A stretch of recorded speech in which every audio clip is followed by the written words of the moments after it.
morning, students. How are you? Fine.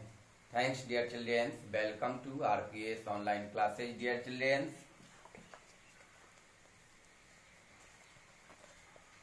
अभी हम लोग स्टैंडर्ड 7 का अनसीन फोर्स पैसेज जो है वो पढ़ेंगे, अपठित गद्यांश। प्यारे बच्चों, प्रीवियस क्लासेज में भी हो सकता है हम लोग उसे नहीं पढ़ पाए होंगे, पढ़े भी होंगे तो छोटी सी होंगी। अभी हम लोग जो अनसीन फोर्स पैसेज जो पढ़ेंगे तो सबसे पहले जो गद्यांश और पद्यांश होते हैं उसमें अपठित और पठित। तो अभी हम लोग सबसे पहले अपठित। प्यारे बच्चों, अपठित का अर्थ होता है जिसे पहले से न पढ़ा गया हो। हम लोग तो ढेर सारे पाठ्य पुस्तक में कविता कहानी पढ़ते हैं, लेकिन कुछ ऐसे होते हैं जो हम लोग अपने पाठ्य पुस्तक में नहीं पढ़े होते हैं, और वैसे कुछ वाक्य आ जाते हैं, शब्द आ जाते हैं, कहानी आ जाते हैं, कविता आ जाते हैं, जिन्हें हमें पढ़कर उन कविता और कहानियों से कुछ प्रश्नोत्तर दिए जाते हैं जिसे हल करना पड़ता है। तो वैसे ही अपठित शब्द है, यानी अपठित का अर्थ होता है जिसे पहले से न पढ़ा गया हो। अपठित गद्यांश का अर्थ होता है गद्य का ऐसा अंश जिसे आपने अपनी पाठ्य पुस्तक में नहीं पढ़ा है। स्पष्ट है कि अपठित गद्यांश का क्या अर्थ होता है। तो अपठित गद्यांश का अर्थ होता है गद्य का ऐसा अंश जिसे आपने अपनी पाठ्य पुस्तक में नहीं पढ़ा है। यानी अपठित गद्यांश को अच्छी तरह पढ़कर उसे समझना होता है और उसके पश्चात गद्यांश से संबंधित प्रश्नों के उत्तर अपने शब्दों में देने होते हैं। जो गद्यांश होते हैं उन गद्यांश को पूरी अच्छी तरीके से पहले पढ़ लेते हैं। पढ़ने के पश्चात जो प्रश्नोत्तर होते हैं उन प्रश्नोत्तर को दिए गए गद्यांशों से ही पढ़ते हैं और उन्हें सही तरीके से चुन करके और लिखते हैं। अब इसमें अर्थ ग्रहण की क्षमता का विस्तार होता है। जब आप अपठित गद्यांश को पढ़ते हैं तो पढ़ते पढ़ते आपको प्रश्नोत्तर ढूंढने का कैपेसिटी बढ़ जाती है, क्षमता बढ़ जाता है। इससे आप अर्थ ग्रहण की क्षमता का विस्तार होता है। तो प्यारे बच्चों, ऐसे ही मैं एक अपठित गद्यांश आपके बीच प्रस्तुत कर रहा हूं, जिसे आप लोग सुंदर तरीके से अध्ययन करेंगे, अच्छे तरीके से पढ़ेंगे। इन गद्यांश को पढ़ करके और जो दिए जाएंगे प्रश्न उन्हें सुंदर सही तरीके से आप अपने शब्दों में प्रश्नोत्तर लिखेंगे और अभ्यास करेंगे। अभी जो हम चर्चा कर रहे हैं प्यारे बच्चों, जैनेन्द्र जी का। जैनेन्द्र ने कहानी को मनोवैज्ञानिक से जोड़कर नई परंपरा का सूत्रपात किया। नई परंपरा का सूत्रपात किया किसने किया? तो जैनेन्द्र ने किया। किससे जोड़ करके? तो मनोविज्ञान से जोड़ करके। जैनेन्द्र का जन्म 1905 ईस्वी में अलीगढ़ में हुआ था। अब प्रश्न दे सकते हैं कि जैनेन्द्र का जन्म कब और कहां हुआ था। तो जैनेन्द्र का जन्म 1905 ईस्वी में अलीगढ़ में हुआ था। जैनेन्द्र ने अपनी विशिष्ट चिंतन शक्ति और विचार प्रवाह से कथा साहित्य को महत्वपूर्ण दिशा दिया है।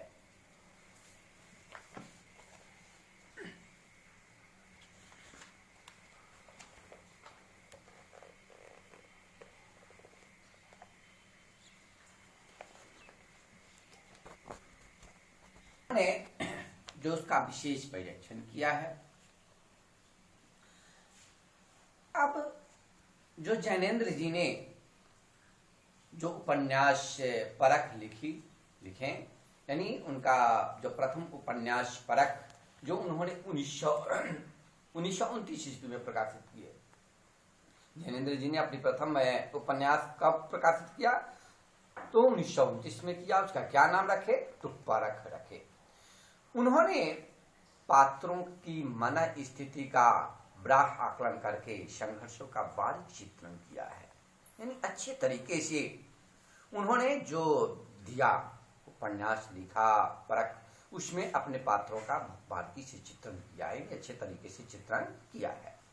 उन्होंने समाज के बीच व्यक्ति की विशिष्ट को उभारा है, व्यक्तियों की विशिष्टता को उभारा है। शिल्प की दृष्टि से भी जैनेन्द्र की कहानियों में नवीनता है। शिल्पकार की दृष्टि से लेंगे तो जैनेन्द्र की कहानियों में नवीनता पाई जाती है, नवीनता है। उनकी भाषा गंभीर, सांकेतिक और व्यंजना प्रधान है। यानी जैनेन्द्र जी की जो भाषा है वो बहुत ही गंभीर है, सांकेतिक है और व्यंजना प्रधान माना जाता है। उनके अनुसार, यानी जैनेन्द्र जी के अनुसार, सुंदरता की पहचान मनुष्य की मनुष्यता पर केंद्रित है। प्यारे बच्चों, जैनेन्द्र जी ने दिया है कि मनुष्य की सुंदरता का पहचान, यानी मनुष्य की सुंदरता की पहचान किससे है, किस पर केंद्रित है? तो मनुष्य की मनुष्यता पर केंद्रित है। ज्ञानेन्द्र जी के अनुसार सुंदरता की पहचान मनुष्य की मनुष्यता पर केंद्रित है। तो प्यारे बच्चों, जो गद्यांश दिया, अपठित पद्यांश दिया जाता है, गद्यांश दिया जाता है, उन्हें सही तरीके से पहले पैनी नजर डाल करके उसे पढ़ेंगे, पढ़ कर प्रमुख बिंदुओं को अंडरलाइन करेंगे, उनको समझेंगे और समझने के पश्चात आप उस गद्यांश पद्यांश में दिए गए प्रश्नों का आंसर, यानी उत्तर सही तरीके से ढूंढेंगे और उसे सही दिशा मार्गदर्शन लेकर के प्रश्नोत्तर लिखने का प्रयास करेंगे। तो प्यारे बच्चों, अब आप लोग कॉपी भी निकाल लें। आपके बीच मैं इस अपठित गद्यांश से कुछ प्रश्नोत्तर देते हैं जिन्हें आप स्वयं ढूंढने का प्रयास करेंगे, लिखेंगे और लिख करके पुनः हमें आप अपने ग्रुप्स में एपिसोड कर देंगे। तो आप प्रश्नोत्तर लिखिए प्यारे बच्चों। जैसे जो ये गद्यांश दिया मैंने आपके बीच लिख भी दिया हूँ, आप सही तरीके से देखिए। जैनेन्द्र ने कहानी को मनोविज्ञान से जोड़कर नई परंपरा का सूत्रपात किया। जैनेन्द्र का जन्म 1905 ईस्वी में अलीगढ़ में हुआ था। जैनेन्द्र ने अपनी विशिष्ट चिंतन शक्ति और विचार प्रवाह से कथा साहित्य को महत्वपूर्ण दिशा दिया। उनका प्रथम उपन्यास परख 1929 में प्रकाशित हुआ। उन्होंने पात्रों की मन स्थिति एवं ब्राह्य जगत के संघर्षों का बारीकी से चित्रण किया है। उन्होंने समाज के बीच व्यक्ति की विशिष्टता को उभारा। शिल्प की दृष्टि से भी जैनेन्द्र की कहानियों में नवीनता है। उनकी भाषा गंभीर, सांकेतिक और व्यंजना प्रधान है। उनके अनुसार सुंदरता की पहचान मनुष्य की मनुष्यता पर केंद्रित है। ठीक है, तो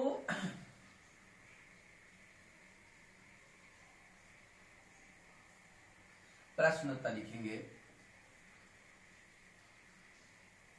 प्रश्न संख्या 1 है, इसमें हम देंगे प्यारे बच्चों कि जैनेन्द्र ने कहानी को किससे जोड़ा। जैनेन्द्र ने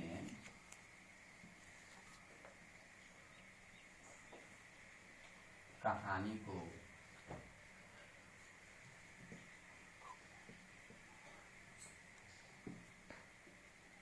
किससे जोड़ा। ठीक है, तो आप पढ़ेंगे तो आपको स्वयं पता चल जाएगा जैनेन्द्र ने कहानी को मनोविज्ञान से जोड़ा। पता प्रश्न का आंसर आ जाएगा आपका। प्रश्न 2 दे देंगे। जैनेन्द्र का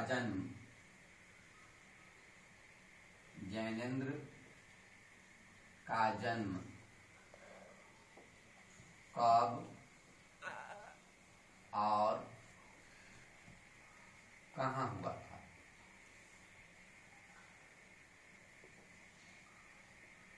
आप जब पढ़ेंगे, पढ़कर अवश्य ही आपको पता चल जाएगा कि कहाँ और कब हुआ था। हाथ दे देंगे जैनेन्द्र की भाषा कैसी है। जैनेन्द्र की भाषा कैसी है। ठीक है। क्वेश्चन नंबर 4 प्यारे बच्चों दे देंगे इसमें कि जब गद्यांश को पढ़ेंगे तो इससे पढ़कर हमें ढेर सारे प्रश्न मिलेंगे। अब गद्यांश में से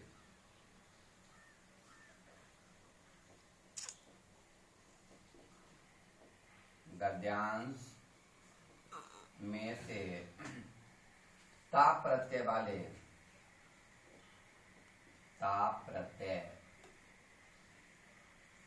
वाले 3 शब्द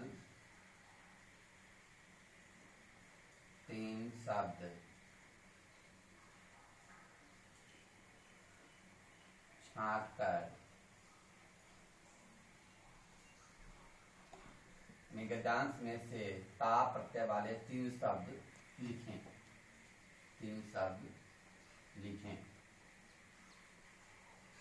स्पष्ट है। जब आप इन गद्यांश को पढ़ेंगे तो आपको स्वयं पता चल जाएगा कि ता वाला शब्द कौन कौन सा है और उन्हें आप सही तरीके से लिख सकते हो इसमें प्रश्न का। क्वेश्चन नंबर 5 दे देंगे प्यारे बच्चों कि अलीगढ़ शब्द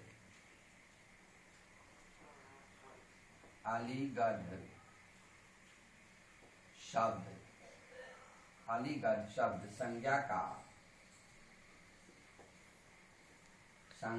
का कौन सा भेद है।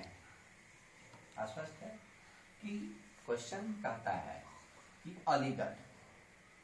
अलीगढ़ शब्द संज्ञा का कौन सा भेद है। जो संज्ञा का भेद बताए हैं उन संज्ञा के भेदों को जब पढ़ेंगे तो पढ़कर आपको स्पष्ट हो जाएगा कि ये नाव गांव का बोध कराता है वह कौन सा हुआ और वहां पर कैसा संज्ञावाचक शब्द का प्रयोग करेंगे, कौन सा संज्ञावाचक शब्द का प्रयोग करेंगे उसे लिख देंगे। लास्ट क्वेश्चन दे देंगे प्यारे बच्चों इसमें कि उपयुक्त गद्यांश का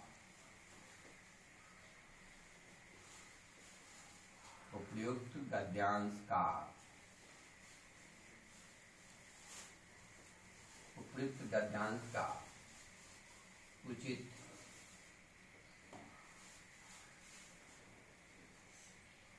शीर्षक लिखिए। ये जो जैनेन्द्र जी द्वारा जो रचित गद्यांश जो मैंने दिया इसका उचित शीर्षक क्या होगा उसे आपको लिखना रहेगा और लिखकर इसे आप सही तरीके से लिखेंगे, अपना इसका व्यवस्थित स्वरूप देंगे और देने के बाद इसका आप पुनः इन गद्यांशों से आप स्पष्ट करेंगे कि इसमें उचित शीर्षक क्या है, इसका उचित शीर्षक जो है क्या है। तो आप एकदम स्पष्ट हो गए हैं कि अनसीन पोस्ट पैसेज क्या होता है। ठीक है कि आप पठित गद्यांश से क्या समझते हैं, इसका क्या अर्थ होता है। इन गद्यांश को पढ़ करके हम प्रश्नोत्तर कैसे ढूंढ सकते हैं इन सारे तथ्यों को स्पष्ट कर लिया गया है। तो प्यारे बच्चों HW में आप इन्हें सुंदर तरीके से लिखकर याद करेंगे और फिर एक कॉपी में डन कर देंगे। तो ये आपका प्यारे बच्चों हुआ HW सेक्शन में हुआ क्वेश्चन आंसर, आप इसे लिखकर भेजेंगे। थैंक्स प्यारे बच्चों, बाय।